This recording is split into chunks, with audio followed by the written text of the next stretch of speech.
Kapatid, ito talaga yung luto na hindi ko alam kung ano itatawag, kung kaldereta ba, afritada, menudo, o kaya naman ay mechado. O, simulan na natin. Pero ito ay sarili kong version at ito po ay hindi ko na iginigisa-gisa. Pero kalasa pa din siya ng mga niluluto natin kapag may mga okasyon sa bahay. Ay tunay ari kapatid, subukan nyo. At mas healthy kasi wala na tayong gisa-gisa, wala na tayong mantika. Pagsasama-samahin lang natin sa isang kaserola ang ating karne, ang ating sibuyas at bawang at pagkatapos lagyan natin ng kaunting ketchup at ng kaunting toyo.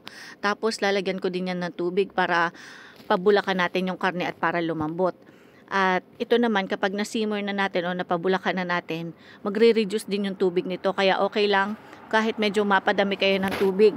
At mas maganda nga kung medyo maraming tubig para masabaw-sabaw. Maglalagay na rin ako ng tomato powder dahil wala po ako nabiling tomato paste. Okay na po yan. Masarap po yan kapag naluto.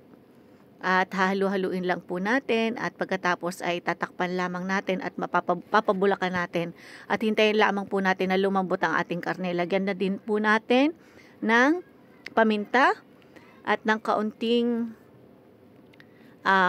asin o toyo kung kulang po sa lasa. Pag napabulakan po natin, lagyan na din po natin ng ating carrots. Ang carrots naman po ay masarap kapag hindi po lamog, kaya konting minuto lamang po ay pwede na rin po nating ilagay ang ating patatas.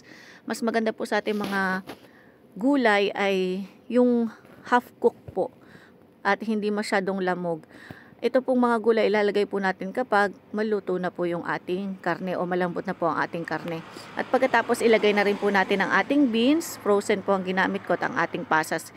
Ilagay na rin po natin ang ating red bell pepper, napakasarap po nito. Try nyo na po, subukan nyo po. At medyo mas healthy po ito dahil wala nga po tayong ginamit na mantika. At yan na nga po ang ating recipe sa araw na to. God bless everyone.